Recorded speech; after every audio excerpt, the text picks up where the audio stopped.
Guys, kalian pasti nggak nyangka deh, ada berita yang bikin kita semua geleng-geleng kepala sekaligus geram. Kali ini bukan soal selebgram ngelawak di podcast, tapi soal penegak hukum yang malah jadi pelaku kejahatan berat. Bukan sembarang pelaku, ini mantan Kapolres loh.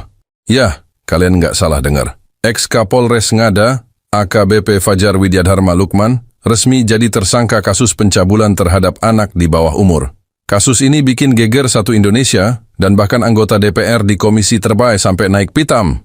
Dalam rapat dengar pendapat bersama Polda dan Kejaksaan NTT, anggota Komisi 3 DPR Umbu Kabunang langsung mengeluarkan pernyataan keras. Dia bilang, "Ini kejahatan luar biasa, harus dihukum mati. Orang seperti ini harus dikebiri." Wah, serem ya guys. Tapi emang separah itu loh, karena pelakunya bukan orang biasa. Ini polisi dan bukan sembarang polisi, Kapolres, pemimpin tertinggi di tingkat kabupaten.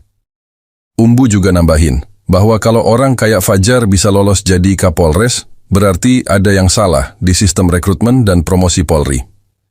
Ya gimana ya? Ini kayak lu lagi rekrut guru, yang kepilih malah murid paling nakal. Nggak cuman Umbu, anggota Komisi 3 lain, Rikwanto, yang juga mantan Kapolda, ikut bersuara. Dia bilang, kasus pedofilia itu udah masuk kejahatan kelas berat secara internasional. Jadi, proses hukum buat pelaku harus serius. Jangan main-main. Bahkan dia minta ada tuntutan pasal berlapis supaya hukumannya maksimal. Dan sekarang Fajar udah resmi jadi tersangka dan dipecat dari kepolisian. Tapi, guys, ancaman hukumannya cuma 15 tahun penjara. 15 tahun untuk kasus pencabulan anak yang pelakunya Kapolres. Gimana menurut kalian? Fajar dijerat berbagai pasal dari UU Tindak Pidana Kekerasan Seksual, juga UU ITE, plus pasal-pasal dari KUHP. Penyelidikan dilakukan di sebuah hotel di Kupang, yes, di hotel.